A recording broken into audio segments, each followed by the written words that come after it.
The worst part about betrayal isn't the pain. It's the confusion. That moment when everything you thought you knew about someone shatters, leaving you to wonder if any of it was ever real. I had that moment 6 months ago, watching my sister Amy systematically destroy everything I'd worked for, all while claiming she was a victim. I'm Charlotte Bennett, and this is the story of how my sister tried to ruin my life, not realizing I had proof of what she'd really done. Growing up, Amy and I were the closest of sisters despite being complete opposites. I was the quiet one, spending hours with my nose in books, dreaming of becoming an architect. Amy was the social butterfly, captain of the cheerleading squad, always the center of attention. We balanced each other out, my calm to her chaos, her spontaneity to my planning. "You're so lucky to have each other," people would say. Sisters who are best friends. And we were best friends through high school, through college, through the early years of our careers. At least that's what I thought. The problem started 3 years ago when we both ended up at Matthews and Stone, one of the top architectural firms in Boston. I was hired as a junior architect, having spent years building my portfolio and reputation. Amy joined the marketing department, handling client relations and social media. At first, it was great having my sister at the same company. We'd meet for lunch, swap office gossip, support each other through tough projects. Then I met James. James Harrison was the firm's rising star, a brilliant architect with a vision for sustainable urban development that aligned perfectly with mine. We started collaborating on projects, our professional chemistry obvious to everyone. The personal chemistry developed more slowly, built on late nights reviewing plans and shared passion for transforming cities. "He's totally into you," Amy would tease during our lunch breaks. "You should go for it." So I did. James and I started dating, keeping it professional at work, but growing closer outside the office. After a year, he proposed. Amy was the first person I told, squealing with excitement as I showed her the ring. "I'm so happy for you." She hugged me tight. "You deserve this, Char. All of it." Looking back, I should have noticed how her smile didn't quite reach her eyes. The engagement coincided with a major opportunity at work. Matthews and Stone was competing to design Boston's new Civic Center, a prestigious project that would put the winning team on the map. James and I were chosen to lead the bid, our complementary styles and shared vision making us the natural choice. That's when things started going wrong. First, our preliminary designs disappeared from the secure server. It eventually recovered them, but we lost 3 crucial days of work. Then key client meetings got mysteriously rescheduled without our knowledge. Emails went missing, presentations got corrupted, deadlines got confused. Mercury must be in retrograde or something, Amy said when I complained about our string of bad luck. But don't worry, I'm sure you'll pull it together. The final presentation was a disaster. Somehow, our carefully prepared materials were replaced with an earlier unfinished version. We looked unprofessional, unprepared. The Civic Center project went to another firm. James was devastated. I was furious. The partners were disappointed. And Amy was sympathetic, but there was something off about her response. "Maybe it's for the best," she said over drinks that night. "You've been so stressed about the wedding planning anyway. Now you can focus on that." The wedding. I'd almost forgotten how many strange things had been happening with that too. Vendors claiming they'd received cancellation emails from me. Deposits going missing. Last-minute problems with everything from the flower arrangements to the caterer's menu. "Wedding planning is always chaotic," my mother said when I mentioned the issues. "Thank goodness Amy's helping you sort everything out." Yes, Amy had inserted herself into every aspect of the wedding planning, offering to handle communications with vendors, saying she wanted to take stress off my plate. I'd been grateful at the time, too busy with work to question it. Then came the incident that changed everything. I was working late one night, trying to rebuild our reputation after the Civic Center disaster. The office was empty except for the cleaning staff. And unexpectedly, I found her in my office, at my computer. "Oh," she jumped when I walked in. I was just looking for that vendor spreadsheet. For the wedding. Something about her reaction felt wrong. The vendor information was in our shared Google Doc. She had no reason to be on my work computer. But before I could question it, she rushed out, saying she was late for drinks with friends. The next morning, James was called into a partner meeting. Someone had reported us for ethical violations. claiming we'd stolen design elements from competitors for the Civic Center bid. They had screenshots of emails, documents that seemed to prove it. We were suspended pending investigation. "I can't believe you'd do this to me," James said later, his voice cold. "Those emails came from your account, Charlotte, your computer." "I didn't. You know I wouldn't." But the evidence looked damning. And in the middle of it all, Amy played the supportive sister perfectly, defending me to anyone who would listen, all while subtly spreading doubt. "I just don't understand it," she'd say to colleagues. "Charlotte's always been so honest. The pressure must have gotten to her." The investigation dragged on. James and I were cleared of the most serious charges. The partners accepted that the emails could have been planted. But our reputations were damaged. The trust was broken. "I need time to think," James said, removing his engagement ring. "About us, about everything." I went home that night to find Amy in my apartment, ostensibly bringing comfort food and sympathy. She hugged me as I cried, stroked my hair, told me everything would work out. "Maybe James isn't the right one anyway," she said softly. "If he doesn't trust you." That's when I saw it. A flash of satisfaction in her eyes, quickly hidden behind sisterly concern. In that moment, all the strange incidents of the past months suddenly connected like dots in a sinister drawing. The missing designs, the corrupted presentations, the vendor problems, the planted emails. It couldn't be, could it? But I had to be sure. The next day, I called in a favor from Marcus, our head of its security. I'd helped design his house last year, a project I'd done on the side. "Something's not right," I told him. "I need to know who's accessed my computer, my emails, everything." Marcus hesitated. "That's not exactly. Please, my career and relationship are falling apart. I need to know the truth." He agreed to help, setting up monitoring software and recovering deleted security logs. He also helped me install discrete cameras in my office, their feeds backing up to a secure cloud server.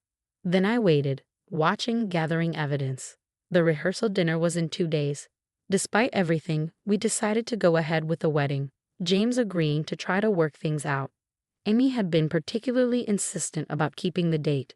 "You can't let a little work drama ruin your special day," she'd said.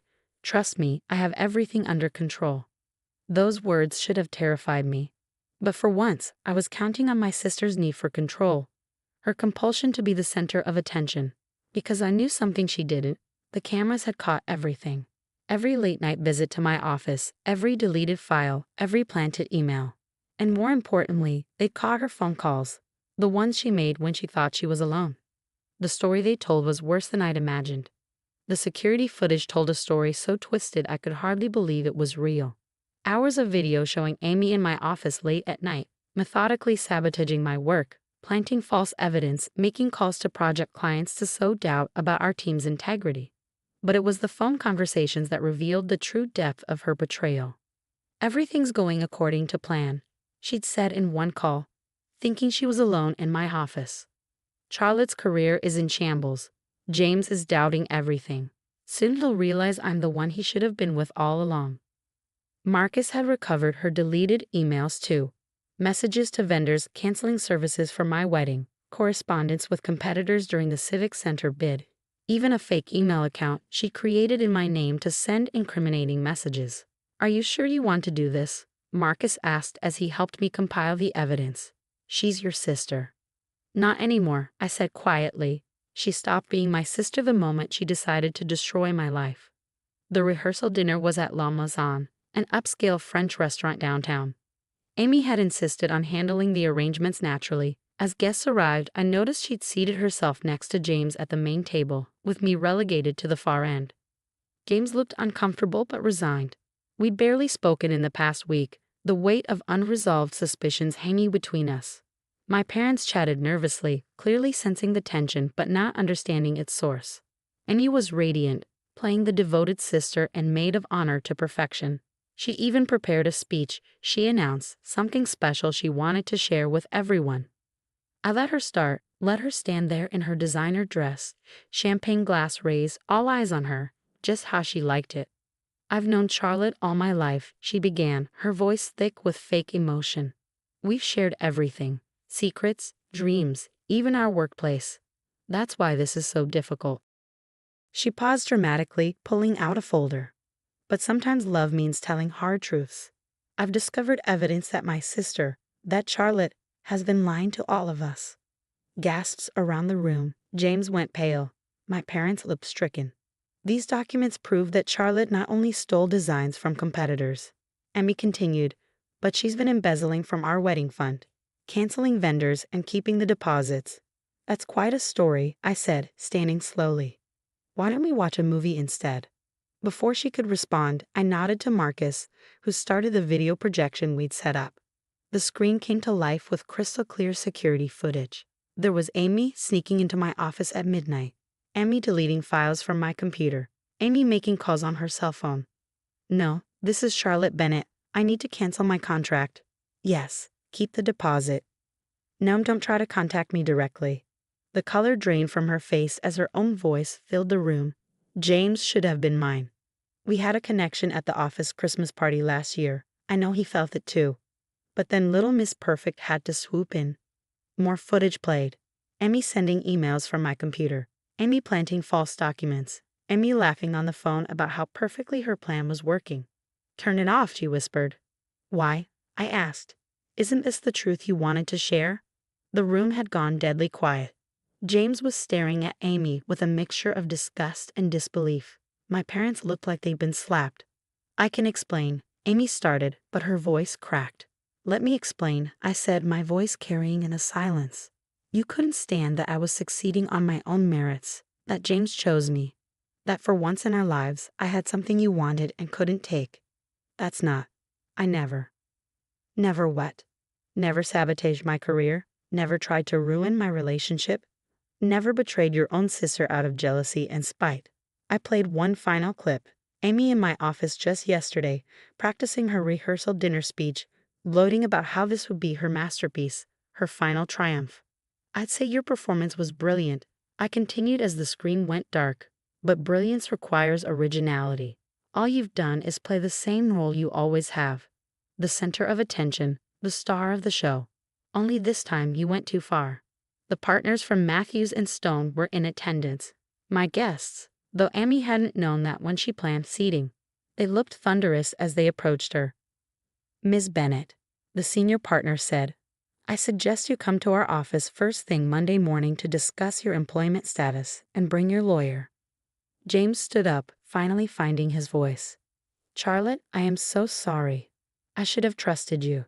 Yes, I agreed. You should have. My parents were crying quietly in their seats. Mom reached for Amy, but she jerked away, her composure finally cracking. You always got everything, she screamed at me. The grades, the career, the perfect relationship. It wasn't fair. I just wanted what I earned. I finished for her. What I worked for. While you were partying through college and expecting things to be handed to you, I was building my career. While you were flirting with every man in the office, I was developing a real relationship. The only thing that wasn't fair was having a sister who'd rather destroy me than see me succeed. Security arrived, Marcus's final arrangement. They escorted Amy out as she continued to scream about unfairness and betrayal, her mascara running down her face. The aftermath was both easier and harder than I'd expected. Matthews and Stone launched a full investigation, eventually firing Amy and clearing my name completely. Several vendors came forward with recordings of her cancellation calls, and the missing deposits were traced to an account she opened in my name. James and I postponed the wedding, opting for counseling to rebuild our trust. He's working hard to make amends for doubting me, understanding now how skillfully Amy had manipulated everyone. My parents, that's been the hardest part. They're in therapy too, trying to understand how they missed the signs, how their parenting may have contributed to Amy's sense of entitlement and competitiveness. We always said you were lucky to have each other, Mom told me sadly. Maybe we should have taught you both to be worthy of having each other instead. Amy moved across the country after everything came out. Last I heard, she's working at a small marketing firm, under strict supervision. She still maintains she was the victim somehow, that I drove her to it by being too perfect.